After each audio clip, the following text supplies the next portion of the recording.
Kayla Nelson, welcome to the Uncivilized podcast. You and I were just riffing very quickly that you have a connection for the audience listening. Kayla knows the woman whose desk I wrote Man Uncivilized on, and that is the actual desk where my computer is sitting and we are recording this interview. So Kayla and I have a weird web. Welcome. It's a pleasure to have you. Thank you. It's a pleasure to be here. Thanks for the invitation to join. Let's dive right in. Okay. I know you somewhat, and there's a part of your story that I find fascinating that I think we need to touch on a little bit before getting into or getting off perhaps medicine and biology. But would you talk to us a little bit about the shift that happened early midlife for you? hmm Yeah. In 2013, I fell mysteriously ill.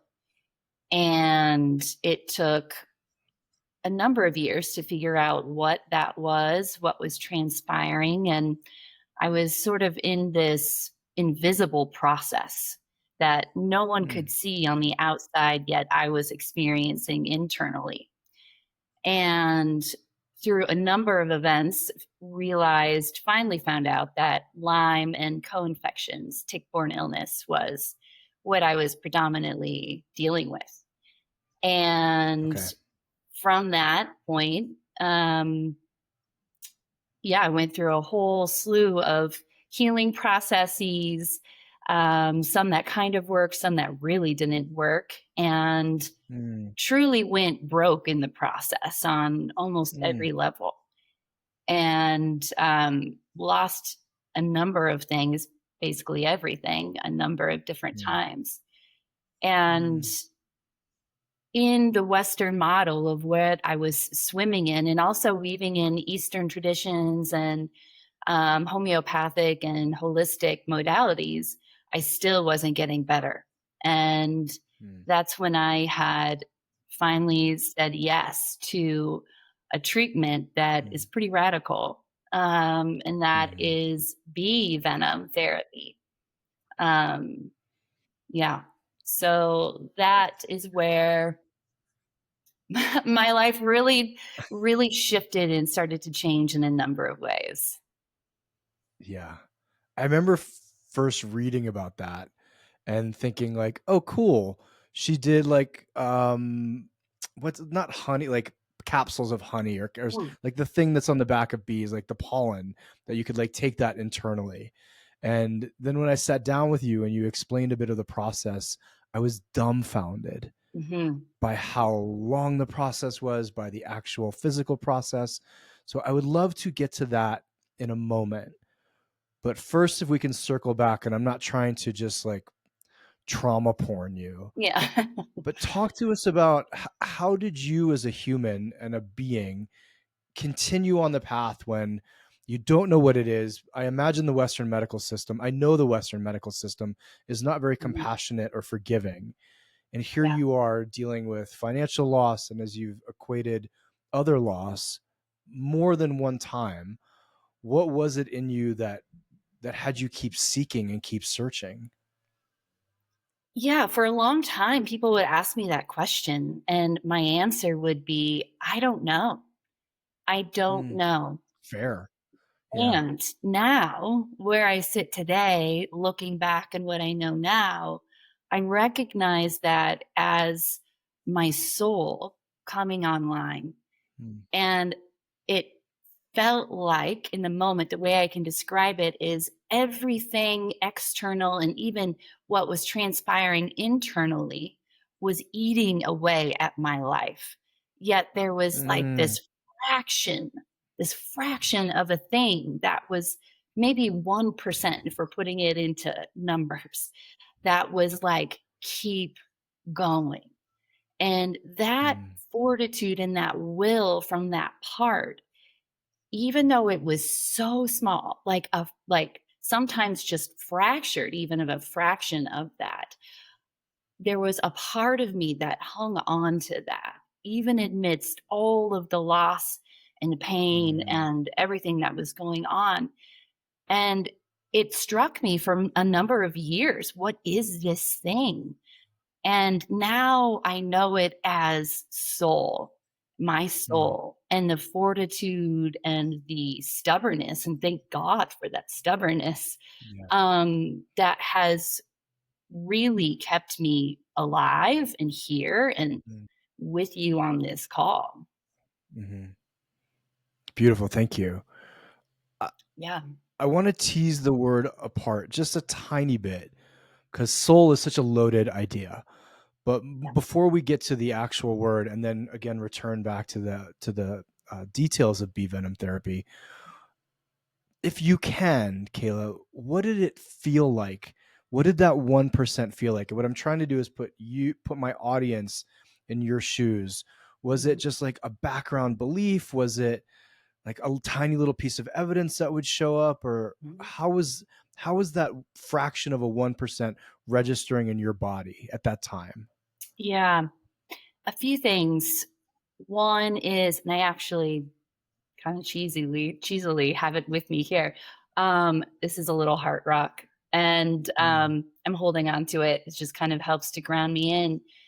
Um, but nature, honestly, mm, I okay. would be out in nature trying to find my way, kind of giving it over to God, so to speak, and just like, I don't know how to go forward. I don't know if I can go Mm, forward. And then something would appear. And oftentimes mm, it was a heart shaped something in nature or a synchronicity or something like that that would come in. And I'm just like, I can't make this shit up. Like these tiny little things would just come in and be like, no, stay. I've got you. mm, I'm seeing you. mm, I'm holding you. And it mhm, was between me and this other thing, God, nature, whatever you want to call it. And so that was the external tether that I kept getting reminded of in ways that I just could not ignore anymore. mm. Okay. And then internally, as you were asking me the question, what I felt and saw was a person hanging off the side of a cliff and holding on to the Mm, last root stock of the tree that's at the edge of the canyon wall. mm, And there was something there that I still could grab onto, even though it was frayed and fractured, but it was still connected and whole in its own right. And I just grabbed onto it, even mm, amidst, the gravity wanting to take me down of everything that was happening. I still mm, held on. And I think that's something soul, spirit, the mm, human fight in us, something mm, like that. But mm. those are the two things that come to mind as to what really fortified my experience and my path forward. Beautiful, thank you. Yeah, we have a ethos tenet in the nation or in Uncivilized, which is fight hurt. And it's the call that, like, even when you're knocked down, Mm, even when you don't feel like you can get back up, just try to throw one more punch or hold on for a bit longer to get through whatever you're going through. So I appreciate that spirit in you. Let's yeah, actually put soul on pause because I feel like when we open that door, it's going to be a big one. yeah. Can you walk the audience, or please walk the audience through Bee Venom Therapy? Because from I now know it is just not a tablet in the morning and then you go about your day. Uh, can you walk us through the very first time you did this? Because it to someone who hasn't done it, I imagine it's very normal to you. Yeah. Uh, I'm an acupuncturist, and people are like, "That's insane. I hate needles. How could you ever do that?" And I'm like, "Nah, do it daily. I do it to myself." Please walk us through Bee Venom Therapy. Yeah. You guys hang on for this one. So, yeah. So, bee venom therapy is the actual modality of stinging yourself with live bees as the treatment for Lyme, tick-borne illness, and in a number of other illnesses, quite a wide Mm, variety, actually. And the treatment specifically for Lyme was designed. as a lot of us see it now in the modern world. Was designed by Ellie Lobel. Definitely want to, put a shout out to her. She really put her life and body on the line Mm. to find the right dose, the rhythm, all of it for this protocol that a lot of people use now. There are many, but Ellie Lobel is the one that I followed. And so the treatment is pretty long as well. It's anywhere between 2 to 4 Mm. years. You're Oh, stinging yourself 3 days a week, and the full dose for most humans is 10 stings per session. So that's okay. 30 live bee Hmm. stings a week at the therapeutic Mm. dose to treat chronic late stage Lyme. Wow. Yeah. I know someone's going to ask, so I'm just going to ask again. How do you get a bee to sting you? Hmm. And then let's take it even further. Uh, I've been stung by a bee. I Hmm. grew up in Connecticut, like mowing lawns, you get stung by bees, and it's not fun at all. Yeah. How do you manage to do this to yourself?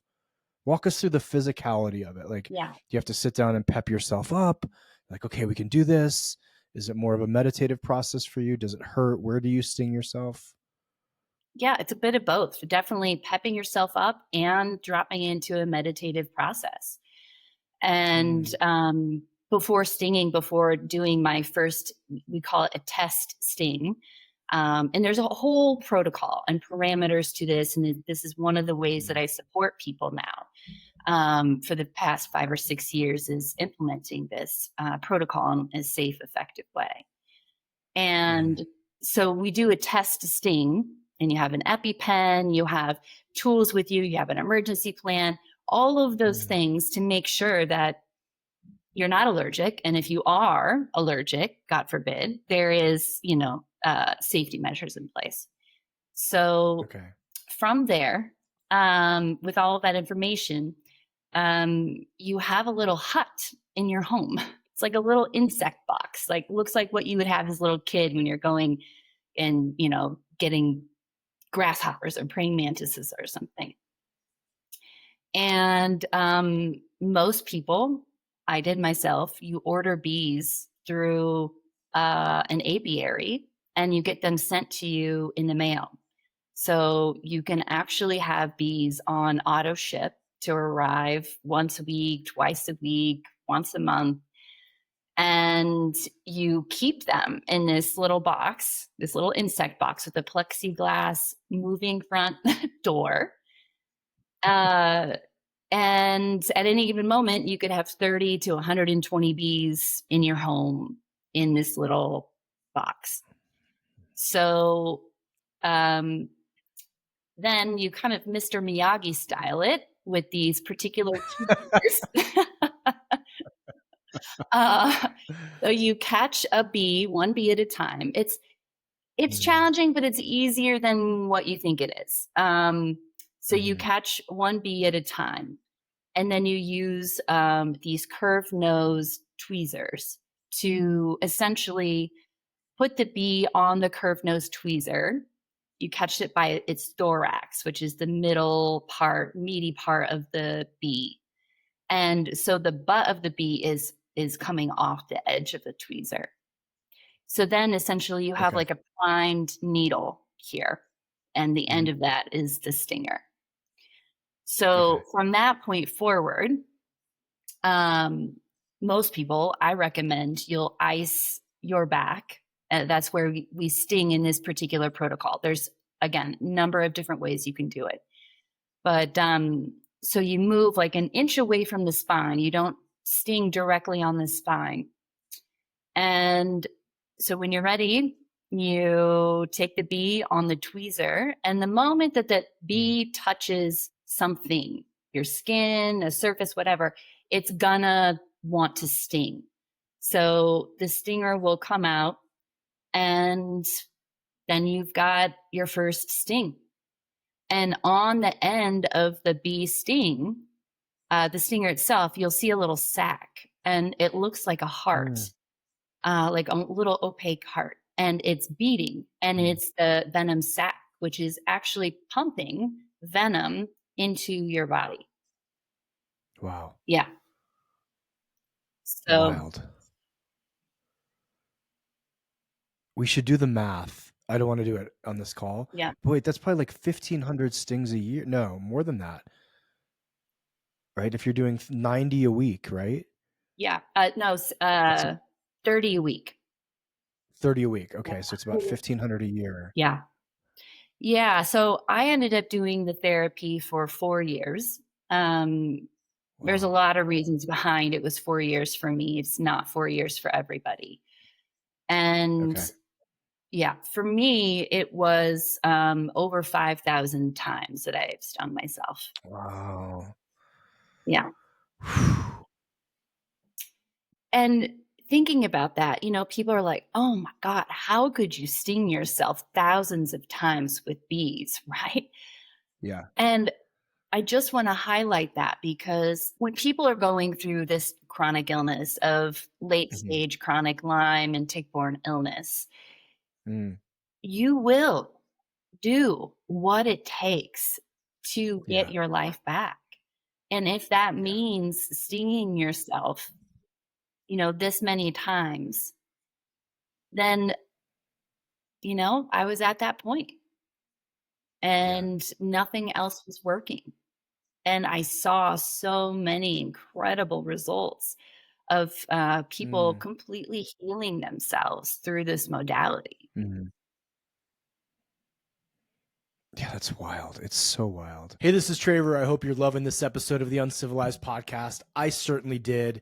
One of the things I want to let you guys know is that I run this extraordinary group called the Uncivilized Nation. And over the past 5 years, I have seen thousands of men come and transform their lives. So if you are a man interested in going from numb to fully alive, from lost to on purpose, from domesticated to dangerous in the best possible way, please check us out at www.manuncivilized.com/the nation. Again, manuncivilized.com/the nation. All right, let's get back to the episode. I've heard you tell me this. I would love for you to repeat it for the audience. Of you said something that stuck with me about the very first time you stung yourself. Mm, That there was a sense of rightness, of completion, of wholeness, of something along those lines. Like this is what I'm supposed to be doing. mhm. Would you mind sharing that with the audience quickly? Yeah. Yeah. The first sting that I did, my test sting, going into that, I was so nervous and I second bet. guessing everything. Like, what am I doing saying yes to this treatment?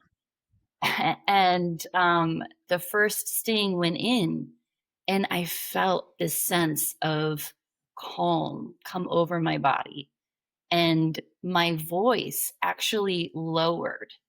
It was Mm. yeah, at like a higher register out of just nervous system being amplified through Mhm. everything I was going through. And I Wow. felt this sense of peace and calm and ground in my body that I hadn't felt ever, and Wow. was just blown away. And I can even now feel that. Like it's like my Mm. whole energetic system and physical body just anchors in and is like, wow, okay, this is it. We can trust Mm. this path. That's incredible. I have a buddy who's suffering from long COVID. I'm curious if bee venom will Mhm. be something that gets put with that. Um, I'm just throwing this out there because he's kind of in the midst of the same experience you went through, which is like, nah, you're Mhm. just kind of making this up, or it'll we don't know what to do. Here's some antibiotics and Xanax, and like God Yeah. bless. Um, yeah, I'm really curious if this will be adopted for other modalities where we just don't seem to have a idea of what to do with it, Yes. And or not modalities, other challenges. sure. Yeah. And the answer is yes to that. A lot of people are starting to utilize bee venom therapy for long COVID. Oh, along. no kidding. Yeah, Okay. yeah. So it's already been in that sphere, of um, or that world, the people that are aware of bee venom therapy, and even people that have struggled with Lyme and then got COVID and had long COVID. They're Mm, coming back to bee venom therapy for that. Yeah. amazing. Mhm. I just want to do 2 more minutes on this theme and then switch to some deeper topics.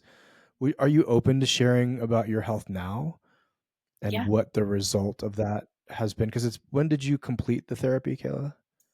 I completed that in September of 2020, and I Okay, started it sweet. in August of 2016. Okay. And yet you haven't had to go back. There hasn't been a flare up of your Lyme. That is so incredible. Yeah. Wow.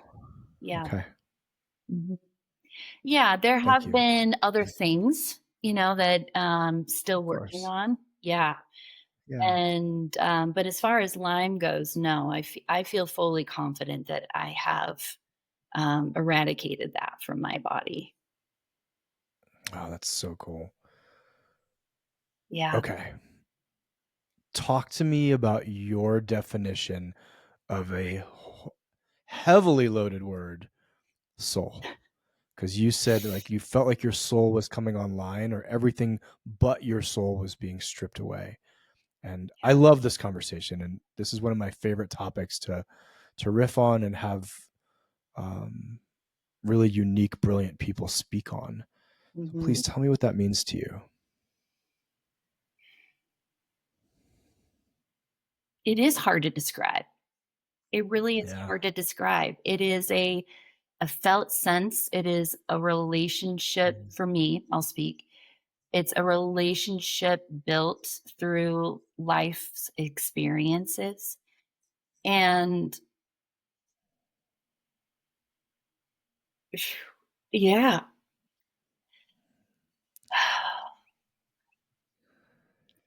To me, soul is the essence of myself, the mm, truest, purest form of who I am and who I am here to be and how I am mm, to be expressed. And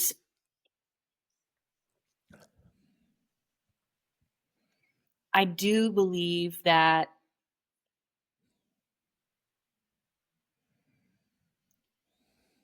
for some people, for myself in particular,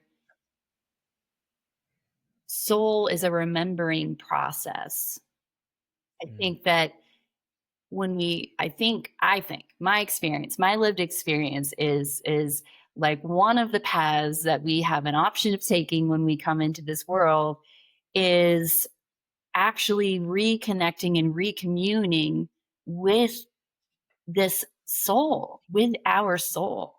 And so mhm, life can throw us things where we forget, where we forget, where mhm, that gets stripped away for some reason, for whatever it may be.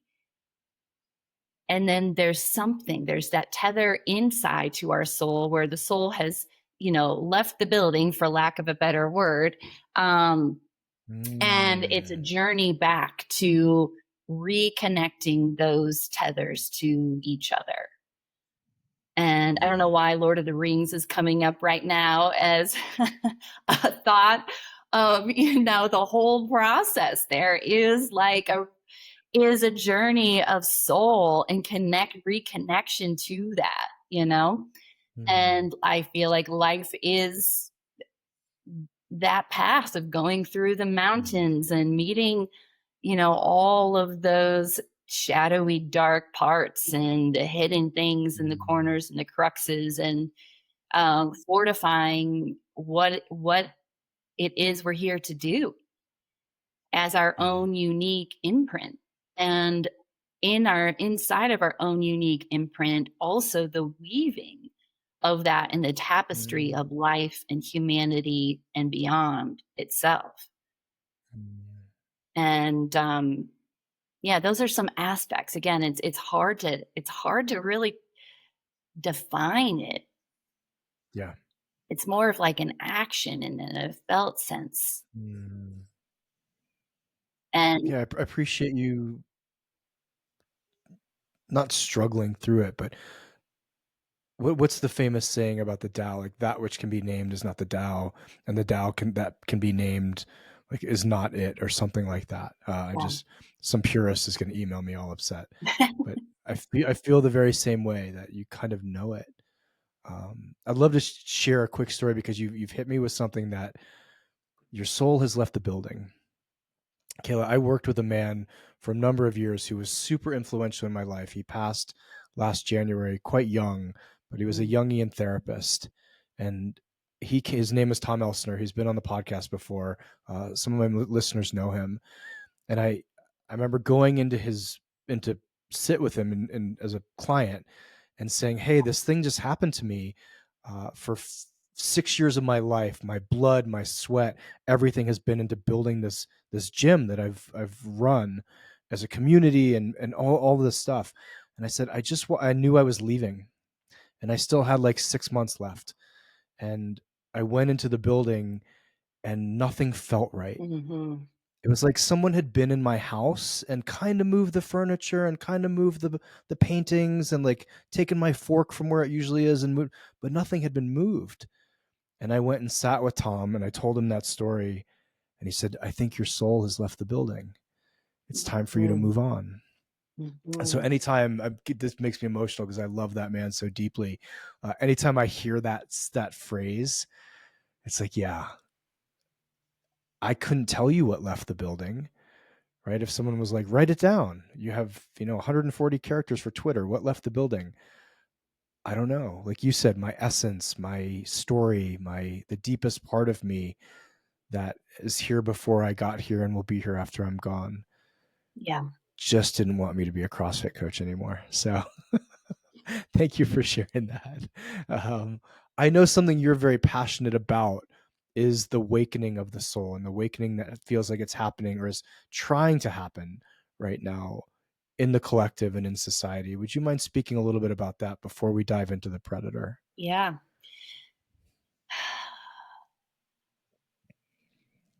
Yeah, my worldview is that we're reckoning with soul loss Mm, across communities and across the greater globe. Um, and I feel like that is the deeper ask of us in this mm, time, is to, as Bio Akamalafe speaks to, which I think mm. yeah, he says, He's been a guest here, yeah. yeah. And I love what he says of, when times are urgent, slow down and make sanctuary. Mm, And I feel like we are in those urgent times. And sanctuary for me is another word for soul, and what it takes to build sanctuary and to really see that, to feel it, to know it, to build relationship with it, is to slow down and mm, start to build that house, start to build that sanctuary from that place that is an internal place, which is a soul place, not an mm, external, what the media is telling you, what your teachers are telling you, what your gurus are telling you, what your health practitioners are telling you, what, even your friends are telling you. Sure, we can be in collaboration with those things, and there's a way to be in healthy collaboration with those things, in my opinion. But the bigger ask of right now is to really come in to what our inner sanctuary is, and to mm, build that relationship, so then we can have a more truthful and real relationship with everything outside of ourselves. And so I believe that that is an aspect of soul work, and what is mm, being asked of all of us to really understand what is it that we value, not from a mental perspective, not from our objectives, our 5-year goals or our 10-year goals. I love also Francis Weller talked about when he was building out his men's group in the late 90s.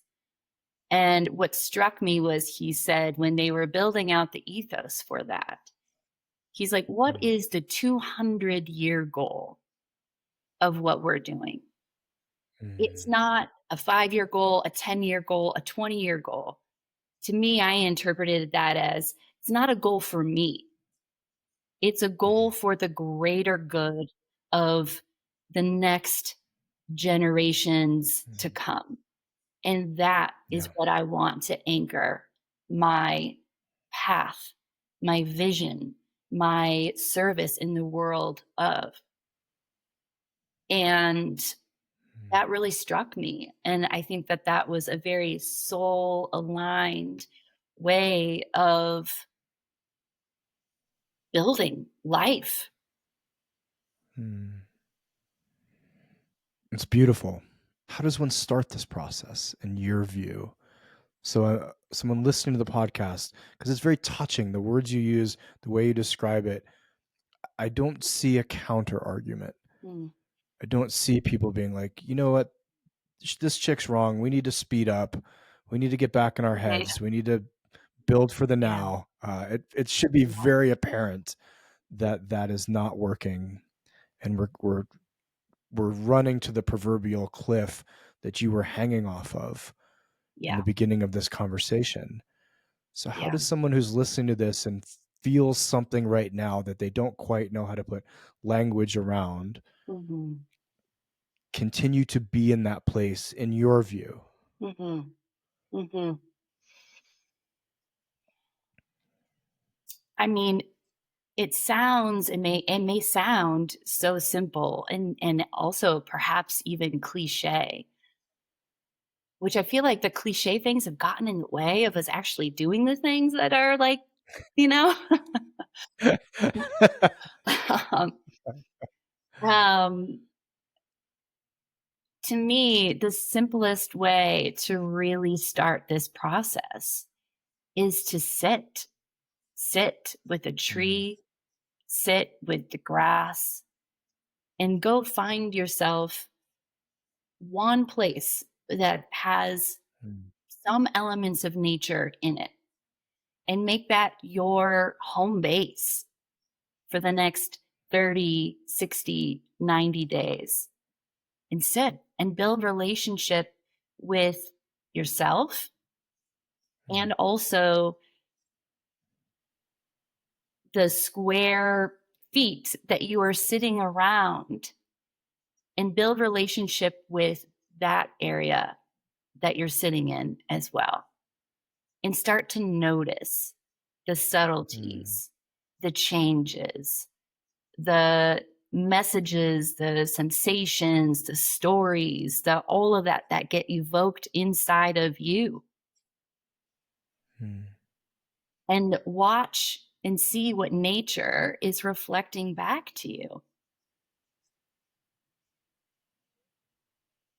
And sit with and notice the incongruence and start to question the stories that feel incongruent of what the slowness, the realness of what nature is showing you and the mhm, stories that are coming up inside of you and decondition those elements. Where did that come from? mm, Who taught me that? Is that really true? mhm, If I were this tree, this leaf, this butterfly, this ant, this worm, this flea, you know, what would be true for me mm, inside of that ecosystem? mhm.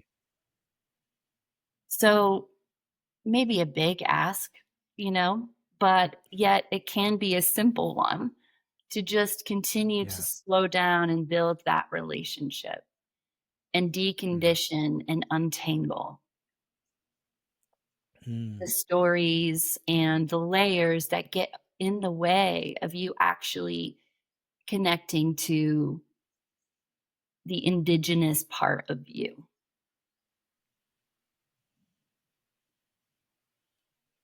One of the other things I love that Francis says is that the soul works in geologic time. Yes. So if you think of like a glacier, uh, and it feels like, thank you for saying all of that, first of all. Mhm. It feels like the question daily, is that true? Is being just shoved in our collective faces. Is that true? Is that really true? Is this what we thought that to be true? There is this grand rising, it seems, of information and a way for people now. One of the lesser evils of social media is you can actually get people's perspective. Like, no, I'm actually there right now. This is what's actually happening. Here, look at the camera, as opposed to the generations I grew up in, or the generation that I grew up in. It was like, no, whatever was on the front page of the newspaper is truth. Whatever's at the 5 o'clock news is truth. Yeah. And then there was this perpetual speed and the celebration of speed. And I think one of the beautiful things, although there were not many, that came out of COVID was this collective stop. They're like, oop, okay, we've just been on this hamster wheel for so many years and years and years and years that no one had time to take a seat and go, wait a minute, holy shit, let's look at it from this perspective. Does this have to be the way things are? And yet we're at war, right? Right now, you and I talking, our country is at war in one of the most ridiculous. I don't care what your politics are. We're back at war, another war.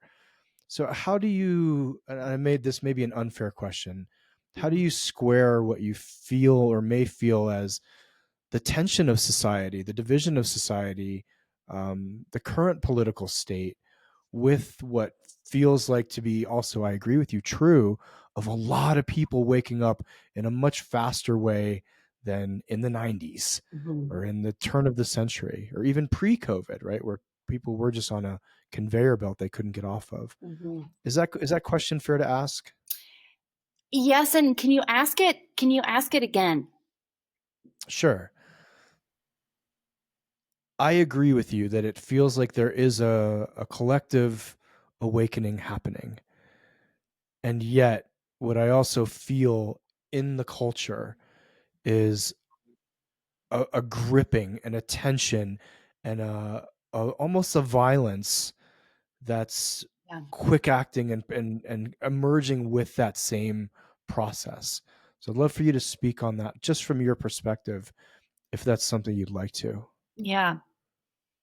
Yeah, I'm with you. And I think that is what makes this such unsettling times that we are in. Mhm.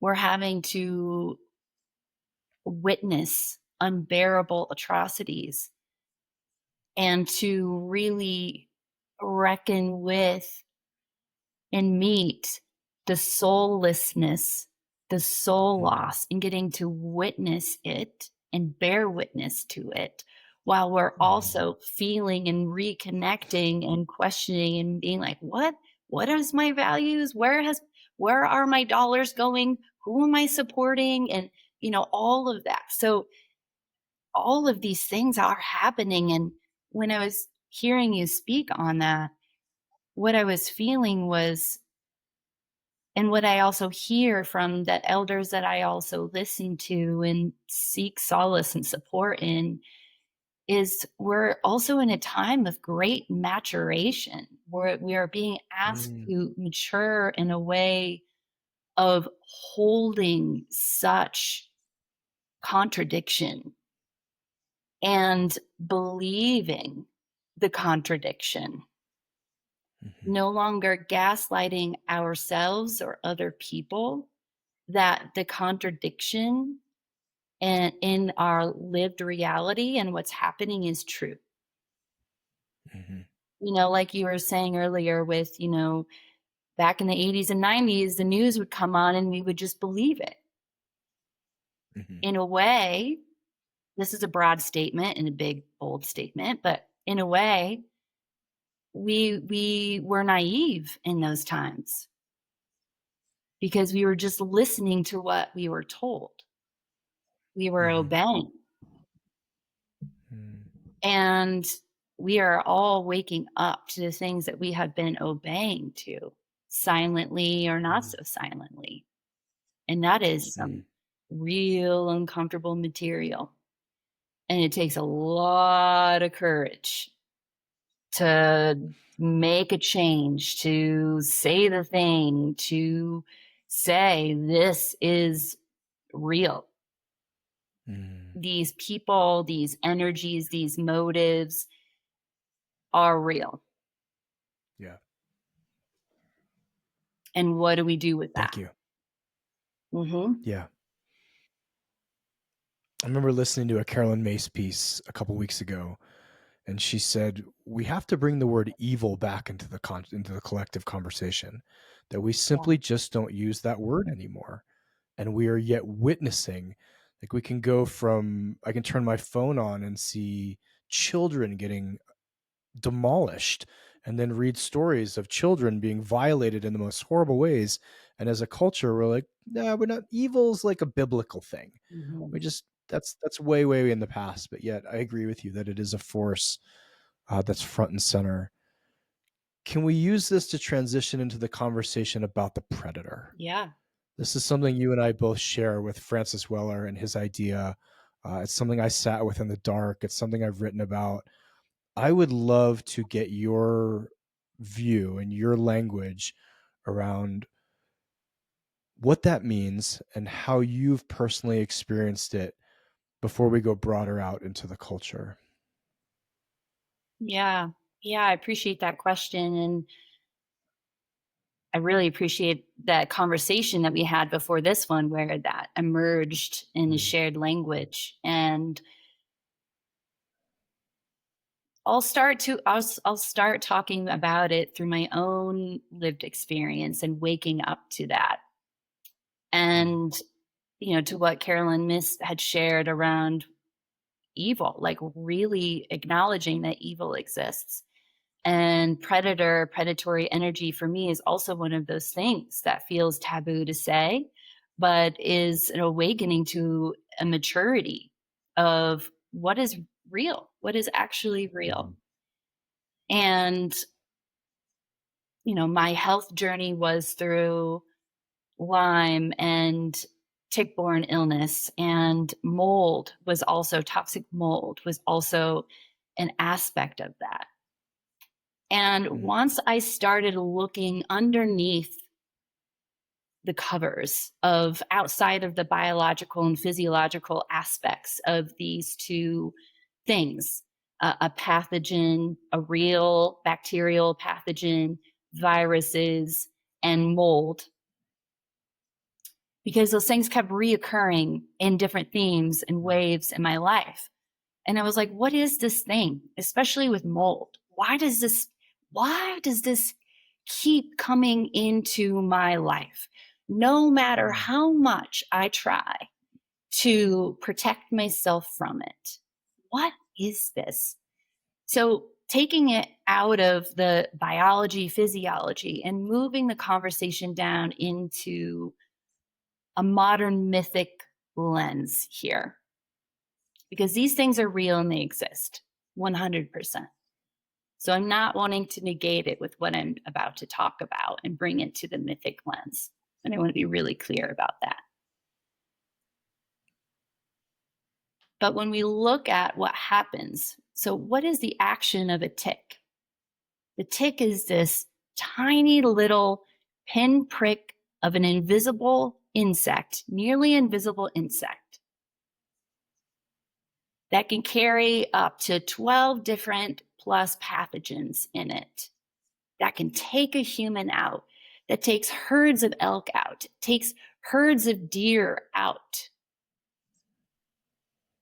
From one instance of it latching on, sucking from you while also imparting pathogens and disease into the thing that it latched onto invisibly. What would you call that? Nature's perfect hunter, right? Right. Yeah. Yeah. A hunter. A hunter that carries, I'm going to use the word darkness. A hunter that carries and imparts darkness, that sucks and siphons the life out of another being so that it can survive. Because that's what it's looking for. It needs food to survive. It needs blood from another warm-blooded human or being to survive. And then we move on to mold. Mold is this unattended to thing that happens when there's a leak in a house behind walls in the dark. No one can see it. There's no light that gets in, and it starts to feed on the things behind the walls, the things that you can't see. And then it starts to proliferate. And then it gives off these mycotoxins that affect your immune cells, your neurochemistry, all of it. Again, this invisible thing. So when I started to see these themes and these threads in my life, why am I experiencing these things? I started to understand predator and predatory energies and the ways that they can latch on and come in our most vulnerable of places in our bodies and our beings. And for me, that was in my cells, my cellular structure.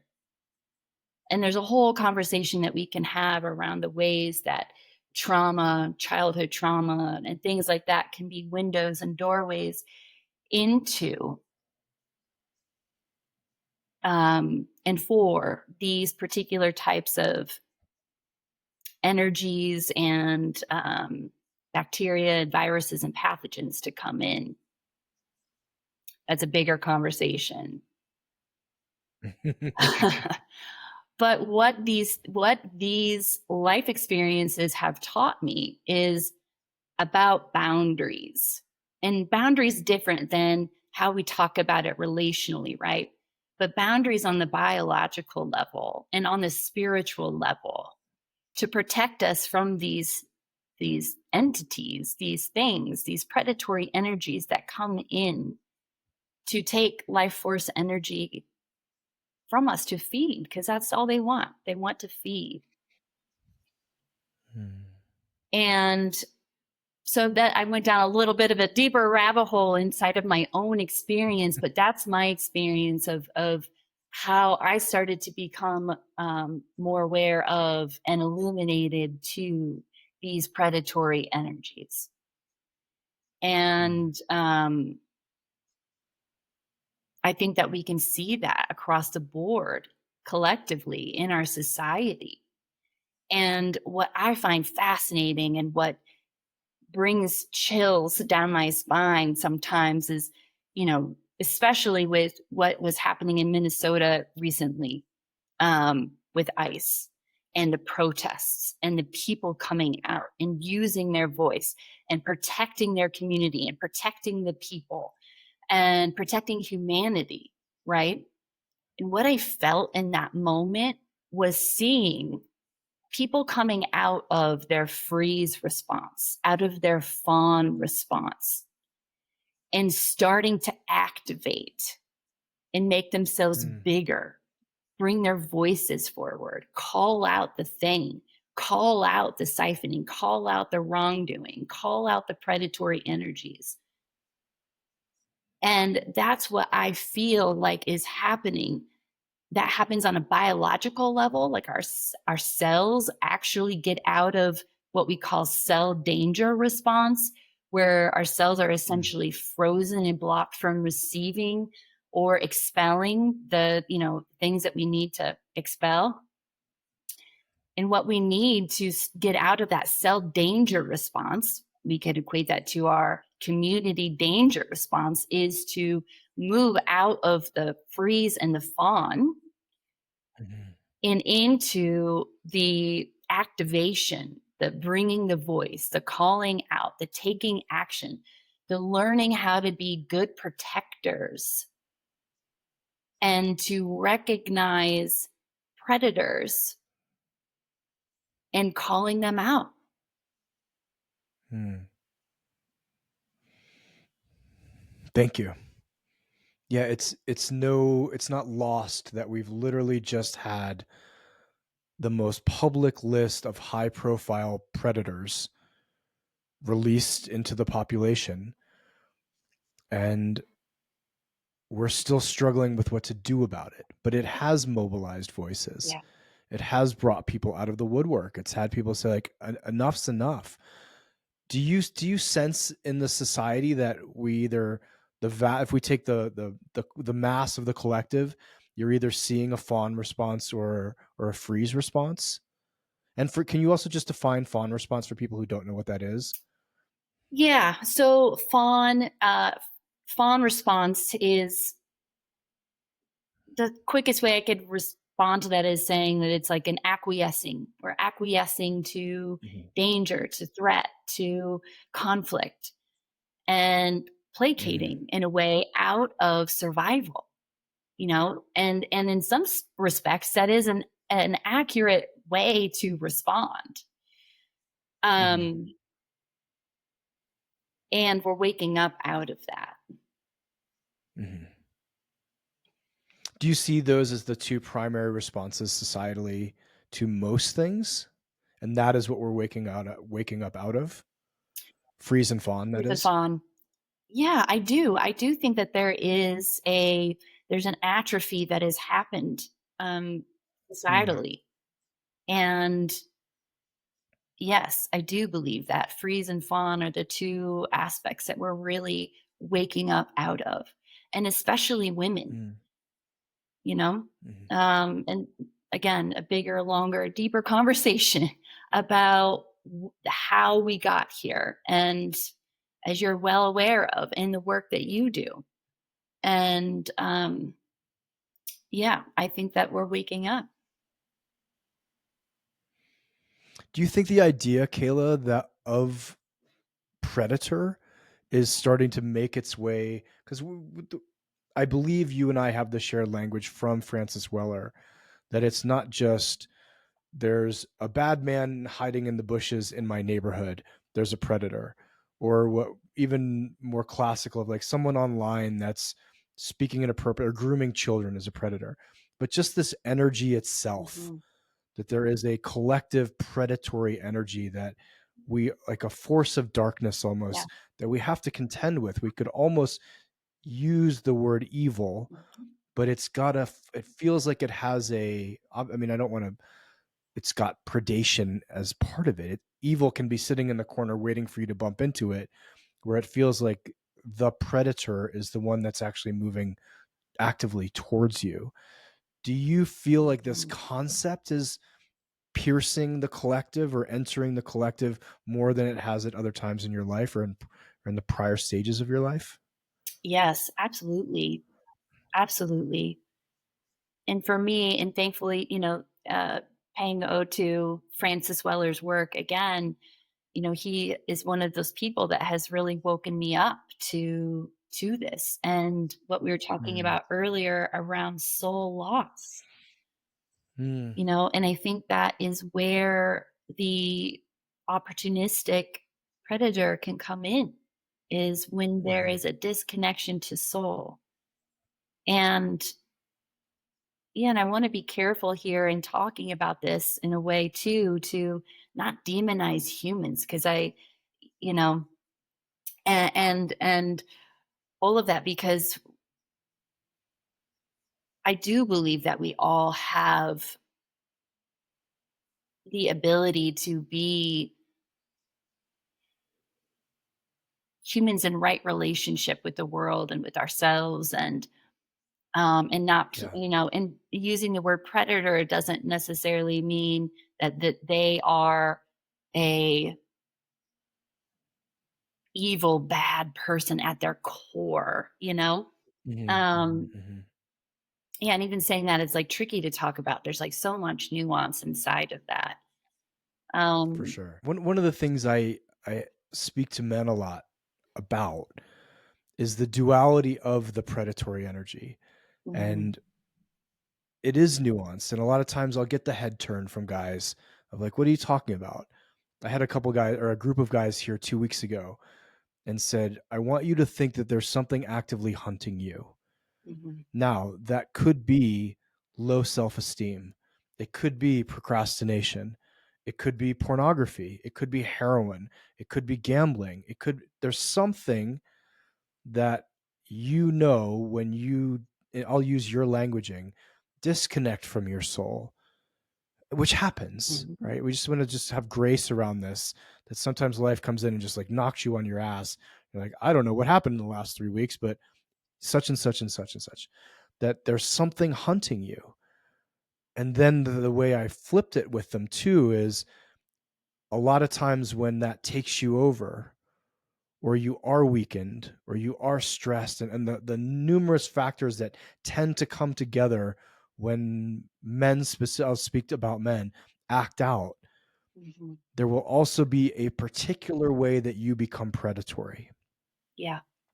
And it may be that you're using these substances. It may be you're lying at work. It may be that you are, I don't care what the distorted behavior is, but if you take it out usually on a far enough spectrum, it is predatory Mhm, in some regard. And just sitting with those two terms, we sat with them for the whole afternoon. And I watched guys kind of squirm and like, I'm not really, and just having energy and charge around the word, where none of us want to be like, and then I'm predatory and I'm a predator. Um, and then finally guiding them through, how are the skillful ways that you get to use this? mhm, Because if it's in the room, I can put my hand over my eyes and pretend it's not in the room. It's, oh, not in the room, not in the room. And then what do you know? My relationships are a mess and all kinds of challenges have happened. Or say, I need to get on the jujitsu mat. mhm, I need to go out in the ocean with a surfboard and see if I can hunt down some waves. I need to go hunting. I need to go fishing. I need to do something that, like, this energy has a skillful, conscious, intentional pathway. mhm, And pretending that I don't have it, pretending, one, that it's not coming for me mhm, is naive, and pretending that I don't have the potential and the capacity to use it in a way that's also harmful, I think is also naive. mhm. And so I'm hoping people hearing you specifically speak on it this way, and your eloquence also, wake up to the idea that this and soul are connected. Mhm. Mhm. Yeah. Would you mind Yeah. saying a couple words on the connection of the two? Mm. Yeah, and I also want to slow down what you just shared because that was really profound and important to delineate because there is a delineation in what you just shared there. And Mhm. there is a choice point. And I think that particular choice point that you Mhm. just spoke to is precisely the ask of our times and precisely one of the questions that you could take in your practice, whatever your practice is, to reconnect with your soul. You know, I use the Mhm. example of finding a patch of nature and going to that same patch every day for 90 days or however long and choosing a soulful path instead of choosing the path that is pointing more towards the soullessness, which perhaps we could say has the potential to lead towards giving your energy, your life force energy, and your soul over to the predatory nature, the predatory energies that are creating the imbalances in life right now. Mm. So I just wanted to share that back because that was, yeah. Thank you for that summation. Mhm. Yeah. Yeah, and I forgot what your question was back to me. I think you answered it Okay. actually. It was like, how do you see soul and predator being Yeah. in relationship with each other? Mhm. And if I take your answer and surmise it again, it's the contact we have with our soul is the temperance that not puts the predator in its place, where it's not like a capture, it's not a shutdown, it's a redirection of the energy, Mhm. and it keeps us out of the greater pool of the of evil, Yeah. right? Yeah. Yeah. Yeah. It's it sort of comes down to the simple thought of what you feed grows. Hmm. And so what are we feeding inside of ourselves Mm. and externally? What is that? What is our attention feeding? And is that in right relationship with a soul-filled life? Or is that putting energy towards things that are actively cutting soul down Mm. and I want to use the word taking from, but it sounds and feels a little bit more like an either or. You know, I'm not meaning it to be quite that distinct, but